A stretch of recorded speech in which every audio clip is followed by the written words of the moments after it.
Hello, what is up guys? Eman from Peso Smart Page here. Welcome sa pinabagong episode. Shoutout to all the podcast listeners as well. I appreciate you all. Today, let's talk about yung big dip ng PSEi and in general yung mga members or yung mga companies na kasama sa PSEi, which is yung index ng ating stock market dito sa Philippines. So, PSEi, ito. So, nangyari to the last 10 minutes of trading time earlier today. So, lahat nung mga mabababang bids na fill from 2:50 p.m. onward. Kasi hanggang 3 p.m. lang yung stock market ng Philippines. And Friday na kasi ngayon. Yung main reason kung ba't nangyari to is yung rebalancing ng PSEi. Wala naman masyadong magbabago. Yun ang sabi ng mga researchers, mga analysts, and the mga experts. But, of course, there's still a possibility na may matanggal dun sa PSEi and then may ipapasok silang panibago. And yeah, that happens. That happened before with Emperador. It happened with Asen. Pinasok, tinanggal ulit. Yung rumor is ipapasok daw sila ulit. But anyway, kita nyo dito yung candle. Ang laki na binagsak. So down siya ng 1.91%. For PSEi, that's already big. How about this power? Sa day ba tayo? Yes, nasa day naman tayo. Actually, mas okay kung nasa 1 hour tayo. Yan. Kasi dito natin makikita talaga yung pagbagsak. PSEi, balik tayo. Yan, kita nyo yung candle. DMC, bagsak din. Globe, look at that candle. GMA, not so much kasi yung GMA is not part of PSEi. GSMI, steady lang. LTG, bumagsak din. Meralco. Yung PSB, yeah, not so much kasi hindi rin masyakasali sa PSEi. SEC hindi rin masyado. Before, nasa PSEi din siya but tinanggal, I believe, 2020 or 2021 din. SGP, this stock has been like going down again after like hitting a local, kailan ba nagka-local bottom? Local top. When was that? Here. So, noong July 28, around 9.16. Currently, nasa 8.7 na lang ulit siya. Hindi naman din ganun ka laking binagsak niya in comparison from here to like 9. Then bumagsak dito. Well, dito pala yung pinamababa. Around 7.61 from around taas na silang titrade dati. Like 11, 12. Then SPC, not really that much. And then, of course, PLDT. Bumagsak din. And isang malaking natalo din is San Miguel Corporation. Ayan. Actually, ito yung biggest loser for out of the 30 stocks na member ng PSEi. So, nung una, nag-research ako kasi hindi rin naman ako sobrang nakatutok sa market.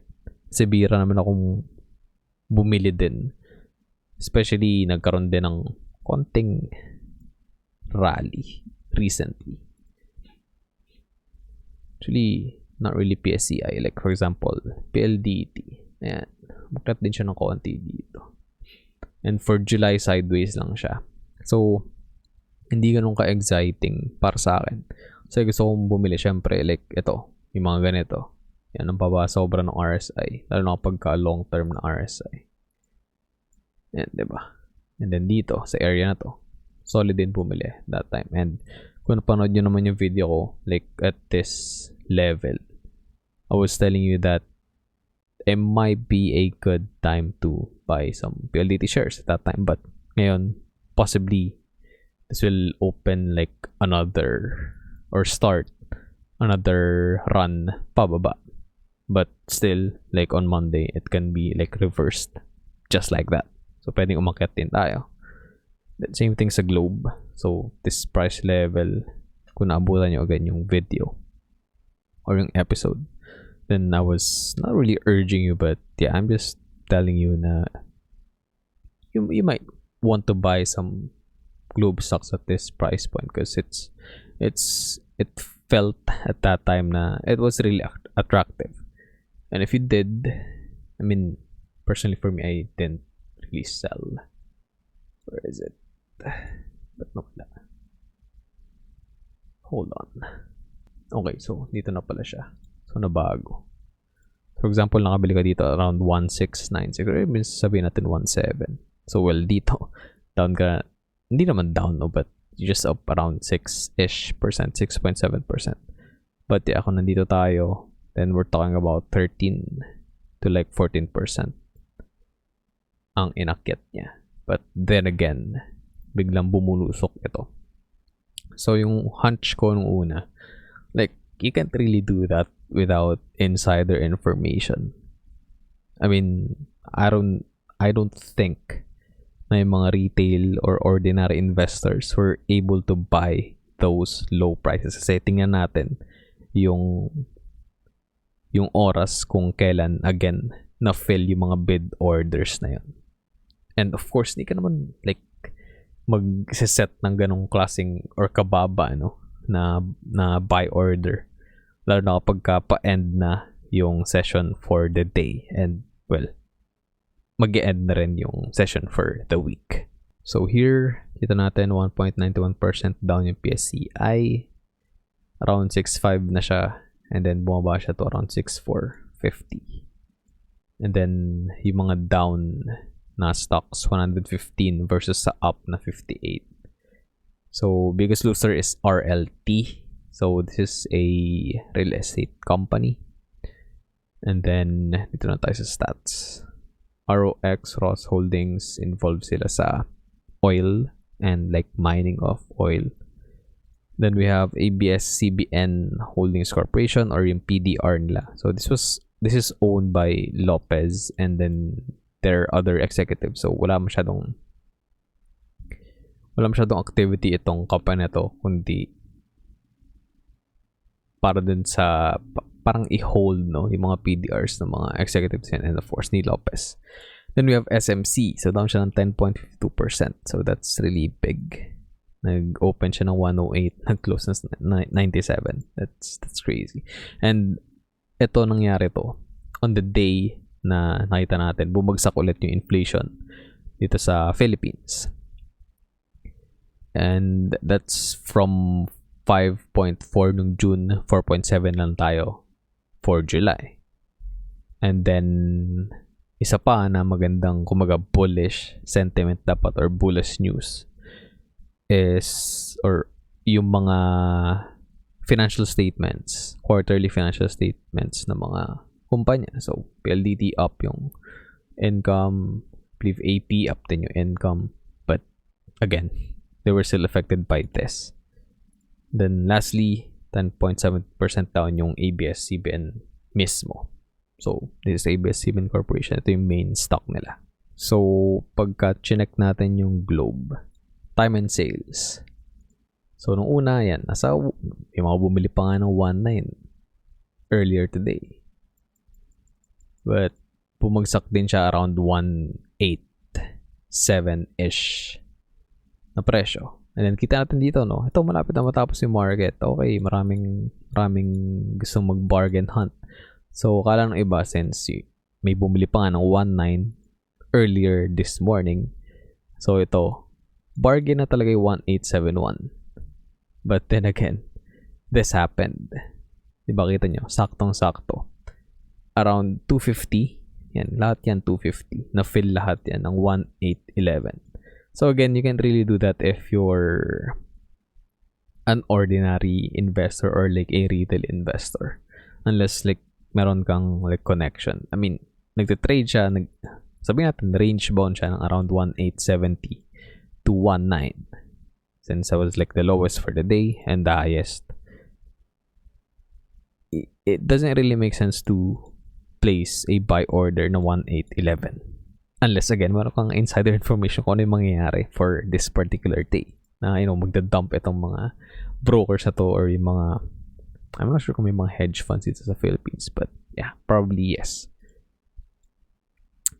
And then nangyari lahat yun around, and magko-close na yung market. And then kita natin may mga na-fill pa rin ng 251 and lastly nung 258.22. So same thing sa PLDT, and then nangyari. So kita natin mauuna ulit yan around 250. So kita nyo, diba? It's not really a level playing field. And probably on Monday, what do you call this? Mag-open to, like, sabihin natin kung anong normal price. Sabihin natin 1.3. Probably yung open price ng mga stock na to. Like for example, sa Globe. Like, this will probably open 1.875 again, 1.870. And then Meralco, same thing, 325 lahat na fill.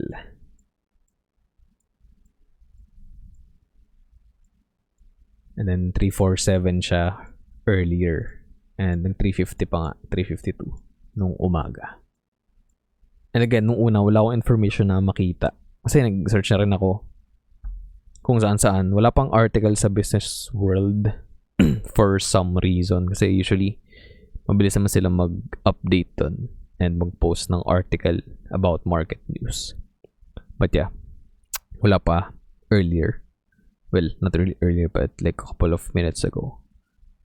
And then I found, well, nag-check din ako sa Investagrams and wala rin ako nakita dun. Nakita lang ako ng mga umiiyak and mga nagka-cut loss and potentially magka-cut loss na because sabi nila wala daw unlad sa Pilipinas and wala daw pag-asa yung PSE and PSEi. I'm not really gonna comment on that, but yeah, yun lang yung nakita ko doon. And a lot of people asking questions as well kung bakit nangyari to. So, nahanap ko yung sagot dun sa, well, questions ng maraming tao and question ko rin sa Twitter. Kasi, like, this is like the last resort kasi wala akong makita dun sa Business World or sa Investagrams. Well, Investagrams is not really that reliable din naman kasi it's like a social media din. But like for investors and traders. So si Mike Macainag, he is the head of retail equities at Maybank Securities Philippines. So yung bro kasi nagda-dump nung PSEi. Earlier today was Maybank and I believe UBS if I'm not mistaken. That's what I saw sa Investagrams. And so, yeah, Investagrams was also helpful for a little bit. And then, nakita ko itong thread niya sa Twitter. So, ahead of its semi-annual rebalancing effective August 7, the PSEi sunk 125.92 points or down 1.91%. So, again, nag-close siya at 6,450. So, yung property yung least affected dito sa lahat ng sectors. Then the composition of the 30 PSA index members will remain unchanged, but notable price movements were seen in SMC, San Miguel, MOND, JGS, Meralco, MBT, and then ang mga malalakas, ASEN, BPI, and SMPH. They closed at highest levels intraday. And then the local barometer pushed higher early in the session as investors rejoiced on the July inflation, which rose 4.7% from a year earlier, the slowest pace since March 2022 and lower than the 4.9% median estimate by, of course, the experts and the analysts. Core inflation also eased to this year's lowest at 6.7%. However, the positive move was dampened and the market reversed to negative territory shortly after the PSP said in a statement it is ready to resume monetary policy tightening to prevent the further price pressures as well as emergence of additional second-order effects. So the BSP is clearly mirroring yung US Fed because si Papa Pao, si Jerome Powell, siya yung chairman ng US Fed. he is still not dovish, no, sa monetary policy ng US. So he is still hawkish. And most of the time naman, yung Philippines, they are just mirroring yung actions ng United States. And I'm sorry, hindi ko pala natanggal sa PPI trade, blocking my username. Anyway, so isa pa to dun sa reason, no, kung bakit nag-dump yung market. But again, nag-dump lang naman siya like last 10 minutes of the trading session. So trading activity spiked to 6.522 billion or 26.8% higher than its average year to date. Ayala and C-led stocks Ali, BPI, SM, and SMPH were the most actively traded counters and combined for 42% of market's activity. So yeah, if you're interested, just check out itong thread ni Mike Macainag. And again, dito ko nalaman na yung reason is yung pag-rebalance ng PSEi. Kahit hindi naman magkakaroon ng change, still nag-react pa rin yung market. And of course, again, sabi ko nga, nagkaroon ng magandang run nung July itong mga stocks sa PSE sa Philippines. So yung iba, for example, na-miss nila yung local top. Like, ngayon sila take profits. Kasi nakita nila, hindi na ma-extend itong run na to. And like historically, August, September, yung first 2 months or third quarter ng taon, usually hindi ganun kaganda yung performance ng stocks. Like yung ROI, it's not that good historically. Like same thing with US stocks and cryptocurrencies. So tinatawag nila to as ghost month or like ghost period or like ghost quarter. You name it. But then again, for us investors, value investors, dividend investors, long-term investors, all of these doesn't really matter. Magkakaroon lang tayo ng pakialam dito if magkaroon talaga ng sobrang baba na prices. Like katulad kanina, di ba? Like if we had the chance, no, to like buy that particular dip, then we would probably buy. But of course, it's not really that big pa rin. Like for example, let's go back to the stocks. Let's go back to Globe. So it's trading at 1811. So yung local top niya dito nung July 27 was 1937. So down na siya currently from that high ng 6.49%. But it was already trading way below 1,700 back in June. So if we go back to that price point, then babagsak pa siya to around 13%. And from this current price point, in downside is 6.91%. So I'm not really that hyped to like buy here. Diba? So you don't really have that much motivation to buy here unless you're dollar cost averaging or peso cost averaging. Sabihin natin, August ka bibili. So first day ng August, ay taas sa 1.9. I'm not gonna buy. So this is your chance. If ever hindi for example kasi dito tayo, nasan yung range? Dito tayo kanina lang yan, dito. If dito mag-open on Monday, on August 7, then you might again think twice, no, of buying Globe stocks to add to your portfolio or to add to your bags. But again, if it trades at 1811 and then goes way below 118, so around 17-ish, then again, that is probably a good price point to get some Globe stocks. Or for example, if nag-average down ka, then yeah, it's probably a good time to buy. But if you bought here, like sabi natin, first time mo bumili, I mean, you're not really You're not really excited about this price. But again, if we go down and down and down again and ma-reach ulit natin yung low 1.7 and high 1.6, then again probably you're gonna want to buy. But ito, finifeed lang nito yung fear, especially for the newer ones. And yung iba na bago rin sa, for example, trading, and nadadala lang sila sa hype. Or, for example, bumili sila ng isang course sa isang guru na hindi naman talaga effective, for example, yung tinuro or yung strategy. So, most of them, minakita rin ako sa Instagrams. I'm not sure. I think this was the stock. Yeah, this was stock. So probably matagal na din yung hino-hold yung stock na yun.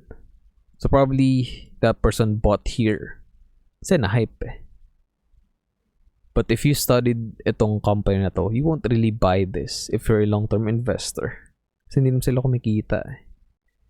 And why would you buy this kind of stock? Like, nagkaroon ng ganitong parabolic phase. You should just wait. Kasi what goes up must go down. And yung mga ganitong instances, sobrang bihira lang din man mangyari. So again, let's just let's remind ourselves na yung investing is not a lotto ticket. So limitan kasi, especially if you're frequenting social media. Ngayon nga, nag-die down na yung mga content na sinasabi, you can retire young and rich. You just have to buy my course and learn how to day trade. But most of the time, lumalabas lang yung mga ganong klaseng gurus kapag ka nasa bull market. So, of course, in 2020, 2021, sobrang rampant nung ganong mga tao and ganong mga fake gurus. But now, yes, merong iilan pa rin na persistent. Like, iba, nagbabago pa ng, for example, ng screen name nila or nagbabago or gumagawa ng panibagong account. Then, of course, ang ipopost lang nila is yung mga winners sila, but you will never see them post yung losses. Especially, again, sa day trading or like, kahit ano pang short-term trading yan. So yeah, basically, that person, around 99% down daw siya. So, nag-cut loss na siya. But it doesn't really make sense. That's not really cutting your losses. Your 100, sabi natin, 100 pesos, naging piso na lang. That's not really cutting your losses. You're not getting anything back from your 100 pesos. Sabi natin, 100k mo, naging 1k na lang. I mean, cutting losses, it should be like an automatic trigger or system. Like for example, bigla ka nag-down ng 5%. If ma-hit na yung 5%, matitrigger na yung cut loss mo. That's the proper way of doing it. Like, yung iba pa nga, like, they're more conservative. Sabi natin, 3%, 2%, or whatever. Pagka nakita nila na nag-set kasi sila talaga ng automatic na cut loss. Kasi pag matagal ka na sa trading, matututunan mo talaga yun. And again, hindi naman lahat ng traders ay for example, hindi kumikita. I mean, there are traders who are making consistent money. But, hindi rin sila everyday kumikita. So, sabihin natin, for today, or sabihin natin, the past 2 days, positive sila. So, kumita sila. But then again, the following day, sabihin natin, Monday, hindi sila kumita. Or like sabihin natin, this past week, 4 straight days, Monday to Thursday, kumita sila. But then again, nag-dump yung market ngayon, so hindi sila kumita today. But para sabihin na every single day, 100%, 100% assurance, kaya kong mag-gain ng, sabihin natin, 10%, 20%, 50%, the guarantee, that's already a red flag. And again, just be careful, guys, especially if you want to dip your toes into trading. the best and safest way for any one of you na beginner pa lang is to buy stocks na member ng PSEi. Even though ganito yung nangyari sa PSEi today, choose stocks na nagbibigay ng dividends para consistent din yung capital inflow nyo. So, yung mga marireceive nyo na dividends from these dividend-paying stocks, i-reinvest nyo lang. So, sabihin natin, nagbigay ng 1,000 pesos si PLDT dun sa binili nyo. Example lang.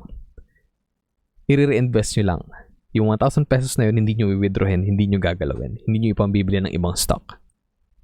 So, ibibili mo lang ulit yung 1,000 pesos na yun ng PLDT stocks para mag-compound yung interest. Kasi simula, again, maliit lang talaga yung makukuha nyo kasi 4%, sabihin natin, 4% on average yung dividend yield net. Yung 100,000 pesos nyo na ininvest, 4,000 pesos lang yung ibibigay nun sa inyo per year. I know for a lot of people, it's really hard to wrap your mind around this idea. But again, imagine if nag-10x yun. Like, in a year, meron kang 40,000 pesos. And you really didn't do anything. You just let your money do the work. But then again, 10x of 100k capital is 1M. Sabihin nila, hindi, trade ko na lang yan. Kasi kaya ko umita ng 5% consistently every single day. Again, that is the wrong mentality and that is not true. Lahat ng mga profitable na traders, magkakaroon ng losses. Kaya may cut loss, diba? Kasi if hindi naging favorable, for example, yung TA mo, hindi naging favorable, sabihin natin, nag-TA ka, you're 90% sure na tataas na yung market. But then again, bumagsak. So, kaya ka may cut loss. Kasi kung parang insurance policy mo yun. So, if your technical analysis is wrong, then you can still recover a portion of your capital. Like, hindi yung magkakatos ka, down ka na ng 50%. That doesn't make any sense. So, that is, of course, a rookie mistake. This was supposed to be